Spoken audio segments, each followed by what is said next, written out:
প্রসঙ্গ যখন ভালো ব্যবহারের, সাকিব আল হাসান তখন তামিম ইকবালের চেয়ে হাজার মাইল এগিয়ে।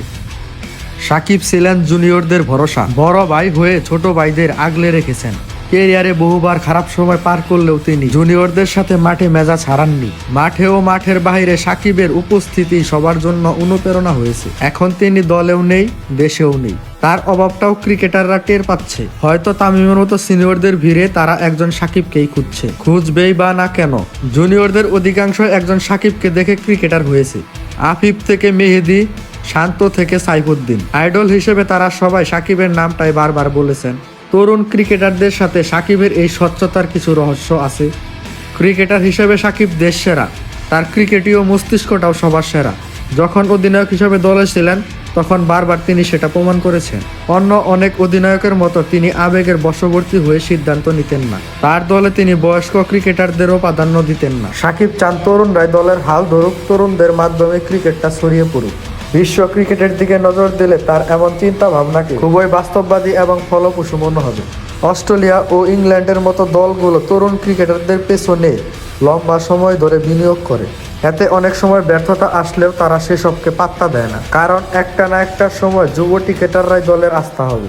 কিন্তু বাংলাদেশে এই চিত্র খুব একটা বেশি দেখা যায় না। মাশরাফির আমলে হোক বা তামিমের সময়ে জুনিয়রদের থেকে সিনিয়ররাই জাতীয় দলে বেশি প্রাধান্য পেয়েছে। সেখানে ব্যতিক্রম কেবল সাকিব আল হাসান।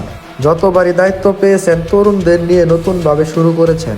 বছর কয়েক খেলার পরও শান্ত যখন পায়ের নিচে মাটি খুঁজে পাচ্ছিল না, তখন সাকিবের অধিনায়কত্বই তার কেরিয়ার বদলে দিয়েছিল। 2022 সালে টি-20 বিশ্বকাপ থেকে শান্ত বাংলাদেশের ভরসা হয়ে ওঠেন।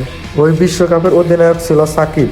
এছাড়া হৃদয় ও হাসান মাহমুদের মতো ক্রিকেটাররা সাকিবের নেতৃত্বে ধারাবাহিক হয়েছেন জাতীয় দলে, নিজেদের জায়গা পাকাপোক্ত করেছেন। জুনিয়রদের পক্ষ হয়ে সাকিব কি করেননি? 2015 সালে ভারতের বিপক্ষে ওয়ানডে সিরিজের প্রথম ম্যাচটির কথা মনে পড়ে। সেই ম্যাচে অভিষিক্ত মুস্তাফিজুরকে উদ্দেশ্যমূলক ধাক্কা দিয়েছিলেন মহেন্দ্র সিং ধোনি। সাকিব সেই জবাব দিয়েছিলেন ধোনিকে কট বিহাইন্ডের ফাঁদে ফেলে। ক্যাপ্টেন কুলের উইকেটটা নিয়ে তিনি এমনভাবে উদযাপন করেছিলেন, বোঝাই যাচ্ছিল যে মুস্তাফিজকে ধাক্কার প্রতিশোধ তিনি কড়ায় গন্ডায় আদায় করেছেন। সাকিব এমনই, শুধু মাঠে নয়, মাঠের বাইরেও জুনিয়রদের কাছে তিনি অভিভাবকের মতো। দেখলে হয়তো মনেই হবে না তার বয়সটা আরো আগেই 35 পেরিয়েছে।